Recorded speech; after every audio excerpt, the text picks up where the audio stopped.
What's up, everybody? I'm Jack Slater, aka the Comic Outlaw. Yeah! And we're taking you back to Fantastic Four.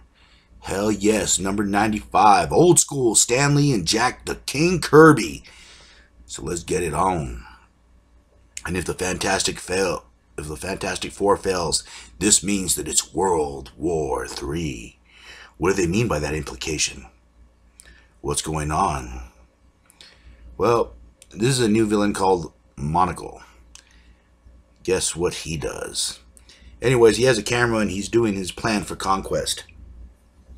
Now, unlike some supervillains, he's trying to get the politicians to do the dirty work for him, instead of just coming through on a big shuttle of some sorts and spraying people and releasing doombots. Anyways, this guy, he has credentials for the press.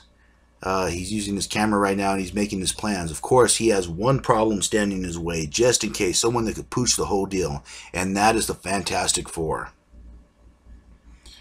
And the Fantastic Four are just going to patrol, making sure that nothing happens. I mean, all these leaders in one place does spell trouble, and some supervillain could pop out of the woodwork and try to do something somewhere. It has happened before. So the Fantastic Four get ready in that sweet Fantastic car. And yeah, they eject Ben, and the controls are actually made for him, so he's flying around in different areas, making sure that no one's doing anything. Meanwhile, this guy aims his camera. He sets it, and he's ready to destroy them. He has to in order to succeed in his mission. So this camera, as you could tell, is more than meets the eye, and boom, it fires out a laser beam. And the Fantastic car is rocked. Poor vehicle, man. And instead of crashing in a bunch of civilians, they're trying to get it to the lake. They're using auxiliary power to get there. And of course, Reed has a plan. I mean, Reed's one of the smartest men in the world, so he always has a plan. And he's gotten used to thinking on the fly. Anyways, the Fantastic car crashes. Reed folds up Sue. They bounce until the impact is over. And they survive. And Ben's not really having a good day. I mean, how can you tell the good guys from the bad guys when you're flying that high up? But good old Ben does spy something that requires his services. A building is starting to fall. And yeah, Ben springs into action. I mean, this is what Ben Grimm does, man. The ever-loving, blue-eyed Ben Grimm saves the day again. He's lifting this building. He's got to be careful because he doesn't want the building to fall into the other building. There's a lot of innocent people there. So he's bracing this whole building. This just shows what a powerhouse Ben Grimm is. And like he said, he doesn't want to make this a lifetime job. He needs help. So someone says they should bring the police with some hydraulic jacks, you know, to get thing out from under there. And this is a pretty good distraction, by the way. So you've taken out 3 members of the Fantastic Four as this guy's preparing to meet the delegates. And yeah, he's just basically going on his monologue saying all these people are miserable, all the countries are miserable. And after he succeeds in his evil scheme, he will conquer everything. What he wants to do is set off a nuclear war and kind of hide in a bunker and be the only survivor, or rule over what's left of humanity. Meanwhile, Reed and Sue get back, and they're not happy. I mean, they just took a nice cold dip in the ocean. So Reed kind of deduces that they were shot by a ray from a distance, so someone's hiding it somewhere. Anyways, Johnny's having problems with Medusa and Crystal. Medusa wants her to come home. Black Bolt has so ordered it. And whatever Black Bolt wants, Black Bolt gets. Even if it means breaking up a dynamic couple like that. But, you know, Medusa's not having it. She sneaks up from behind. She grabs Johnny, knocks him out before he can flame on.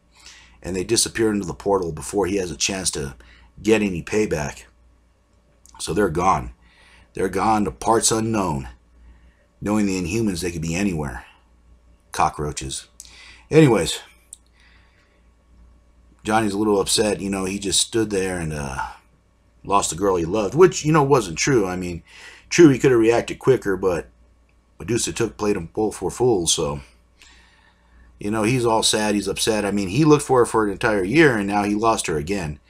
So Reed says that he has to get himself together. They're looking for an assassin with like a camera or something like that to hide the laser in. He sends Johnny up there, and Johnny's willing to get his mind off it. He needs to think of something else right now, so he focuses on the job. He flames on and he flies out.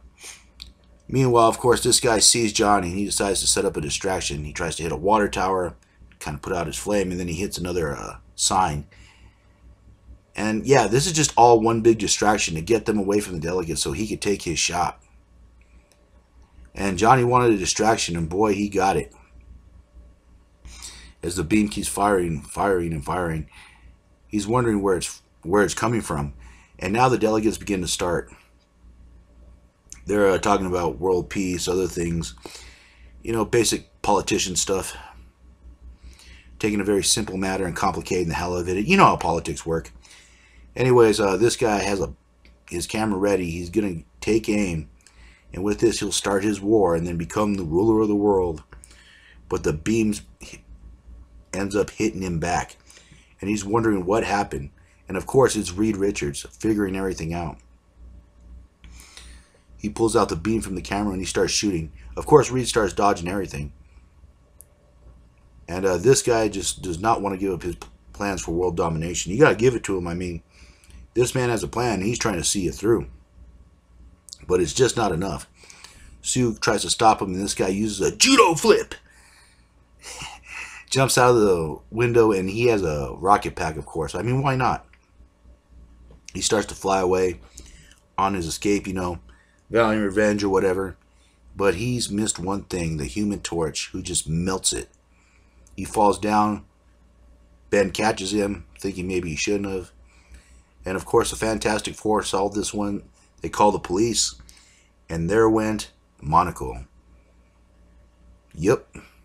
And as always, I'm Jack Slater, the Comic Outlaw. And I'll catch you on the flip side. Yeah.